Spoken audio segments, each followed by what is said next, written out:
Hello, this is Ashish. Welcome to the news with NDTV. It's Monday, March 3rd, and coming up in today's episode, Tamil Nadu CM M.K. Stalin writes sixth letter to the party cadre against delimitation. Some highlights, winners and losers from the 97th Annual Academy Awards. BCCI remarks and Congress firefighting after Rohit Sharma Fatshaming scandal. And Zelensky claps back at the US Senator Lindsay. Tamil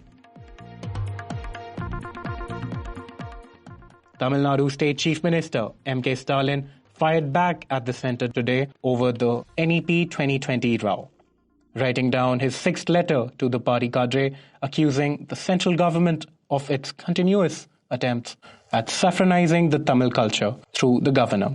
He called out their persistent attempts at the imposition of the new education policy and its third language policy.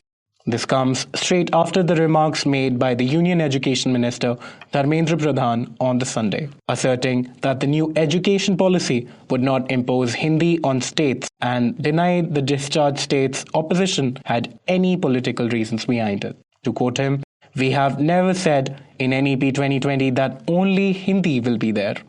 We have only said that education will be based on mother tongue. In Tamil Nadu, it will be Tamil. I don't want to answer the political ambitions of few people. NEP 2020 is focused on different languages of India, be it Hindi, Tamil, Odia or Punjabi. All the languages have equal importance. But in Tamil Nadu, few are opposing because of politics," Pradhan said. The ruling DMK in Tamil Nadu has been leading the delimitation charge against the government, accusing the centre of trying to impose Hindi in the garb of national education policy. Mr. Stalin also tactfully appealed to the state BJP to not boycott an all-party meeting called to discuss the delimitation issue. To quote him, "They are trying to implement delimitation that will reduce the number of Lok Sabha seats in Tamil Nadu. I have convened an all-party meeting on the March 5th to discuss our stand on delimitation. 40 registered with the Election Commission have been invited. A majority of them said yes. A few are skipping it, but they should know and understand that this is not a problem of DMK. It is a problem for the entire state. So I urge everyone again to stand together for the welfare of the state and its rights." End quote. Delimitation is the process of redrawing boundaries of parliamentary and assembly constituencies to reflect changes in population over time. The DMK leader has contended these delimitation exercises, which are expected to be conducted after 2026. The 97th Academy Awards was held at the historical venue of Dolby Theatre in Los Angeles last night. One of the most talked about moments of the evening was Mikey Madison's win for Anora, securing her first Oscar for Best Actress. Madison, who has already triumphed at the BAFTAs and Spirit Awards, used her acceptance speech to highlight the sex worker community. To quote her, "This is very surreal. I grew up in Los Angeles, but Hollywood always felt so far away from me." End quote. Overwhelmed by the moment, she then dedicated part of her speech to sex workers, calling them, quote, "incredible people," and pledging to continue supporting and advocating for their rights. Her film, Anora, directed by Sean Baker, was one of the night's biggest winners, taking home 5 Oscars, including the Best Picture, Best Editing, Best Original Screenplay, and the coveted Best Picture award. The movie follows the life of a sex worker whose sudden marriage to a Russian oligarch's son sets off a whirlwind of drama. The night took on a serious note when No Other Land, a documentary about Palestinian displacement, won the Best Documentary Feature. Co-directed by Palestinian activist Basil Adra and Israeli journalist Yuval Abraham. The film depicts Israeli soldiers forcibly evicting Palestinian families to make way for military training ground and settlement.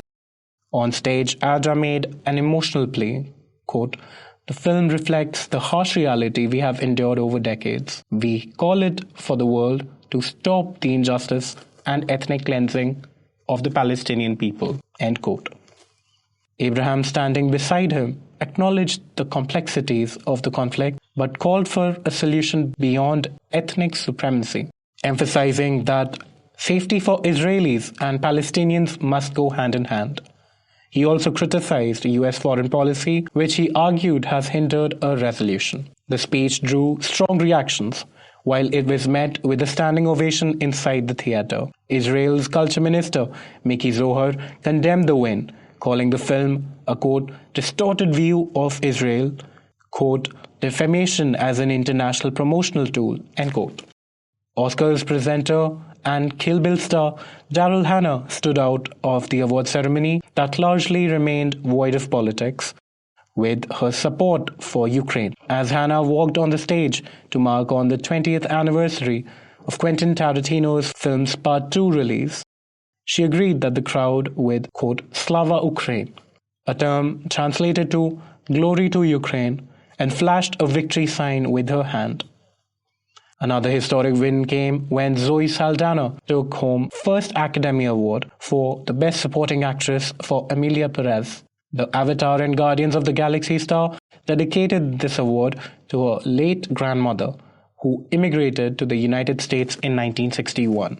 In a speech that some saw as a veiled response to President Trump's controversial immigration stance, Saldana declared, quote, I am a proud child of immigrant parents. We come with dreams, dignity, and hard-working hands, end quote. Her words resonated strongly with the audience, earning her a standing ovation.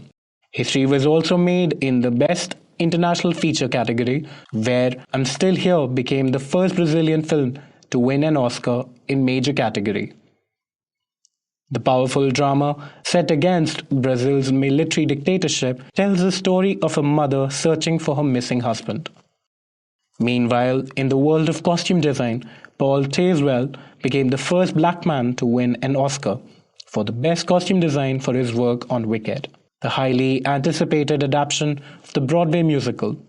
His groundbreaking win was a major moment for diversity and representation in Hollywood. India said Oscar nominee Anuja lost out the Oscar, movie that was backed by Priyanka Chopra Jonas and Guneet Monga. The film competed for the Best Live-Action Short Film category against contenders such as I'm Not a Robot, Alien, The Last Stranger. The category was backed by I'm Not a Robot, a sci-fi short written and directed by Victoria Wormerdam. This year's Oscars were more than just a celebration of films. They became a platform for advocacy, history, making achievements, and bold political statements.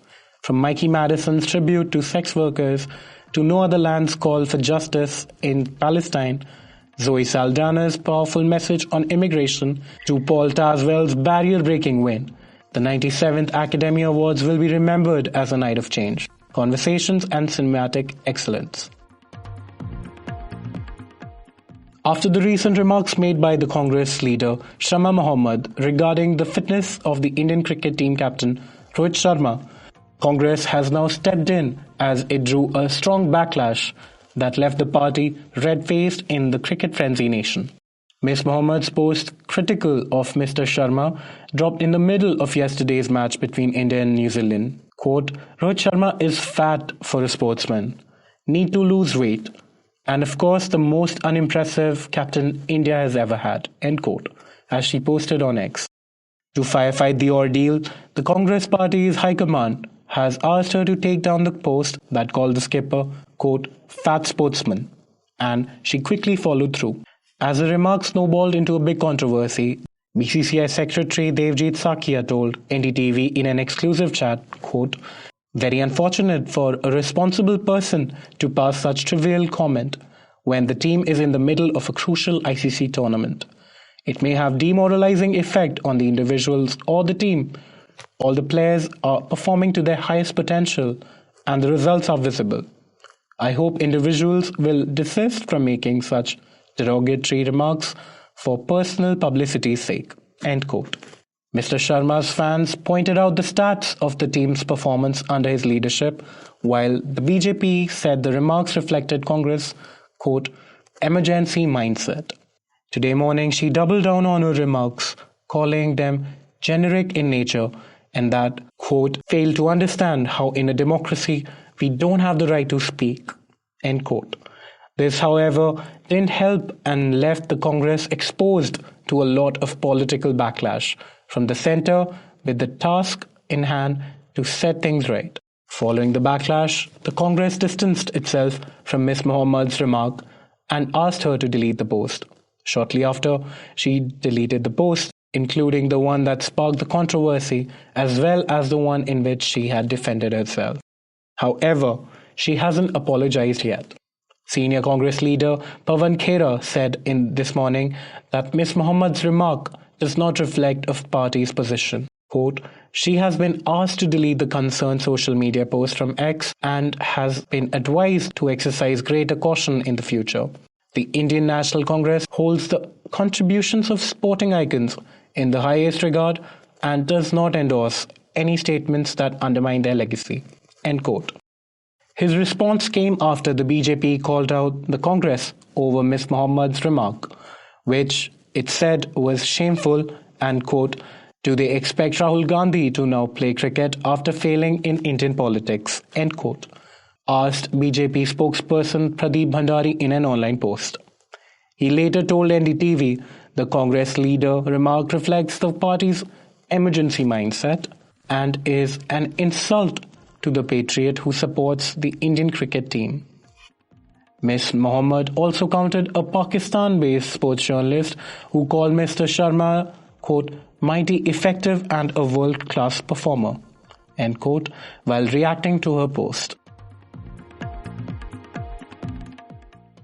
After the Friday's fiasco at the Oval Office, Ukrainian President Volodymyr Zelensky flung back at the US Senator Lindsey Graham and his suggestions that he should step down from his presidential role. To defend, telling the South Carolina Republican that if he wanted his opinion to matter, he should move to Ukraine and become a citizen. Quote, I can give him the citizenship of Ukraine. He will become a citizen of our country and his voice will gain weight. And I will hear him as a citizen of Ukraine on the topic of who must be president, Zelensky said after asked about the Graham's remarks. Graham, a longtime advocate of Ukraine but now a vocal critic of Zelensky, responded, quote, unfortunately, until there is an election, no one has a voice in Ukraine, end quote. The dramatic exchange was a follow-up to the explosive meeting between Zelensky, his counterpart Donald Trump, and Vice President J.D. Vance in the Oval Office last Friday. Zelensky had been seeking stronger U.S. support for Ukraine's war effort, but the discussion quickly spiraled into a public confrontation. As tensions mounted, Trump pressed Zelensky on whether Ukraine was willing to make territorial concessions to Russia. Vance joined in, escalating the confrontation by accusing the Ukrainian president of lacking appreciation for the American aid. Zelensky fired back at Vance, quote, what kind of diplomacy, JD? He pointed out Ukraine's multiple failed negotiations with Russia before the full-scale invasion. The exchange only grew more heated, ending in Trump declaring that Zelensky, quote, gambling with World War III. When Zelensky pushed back, listing Ukraine's failed diplomatic efforts with Russia, Vance accused him of being, quote, ungrateful and disrespecting the US president. The tensions peaked when Zelensky warned the Russian aggression could eventually threaten the US. Quote, you have a nice ocean and don't feel it now, but you will feel it in the future, end quote, he said. That reportedly frustrated Trump, who ended the meeting abruptly and cancelled a planned joint press conference. In a later interview, Zelensky acknowledged that his Oval Office exchange with Trump and Vance had been heated but defended his approach, calling it, quote, necessary. After the meeting, Lindsey Graham did not hold back the criticism. Quote, he either needs to resign and send somebody over that we can do business with, or he needs to change, end quote. The senator told reporters outside the White House. He called the discussion a, quote, a complete, utter disaster, end quote, and suggested Zelensky's leadership had become an obstacle to effective US-Ukraine relations. Quote, don't take the bait. The senator warned, advising the Ukrainian leader to avoid heated arguments over security agreements. Zelensky, however, did not hold back once during the meeting, leading to one of the most intense diplomatic standoffs in the US-Ukraine relationship.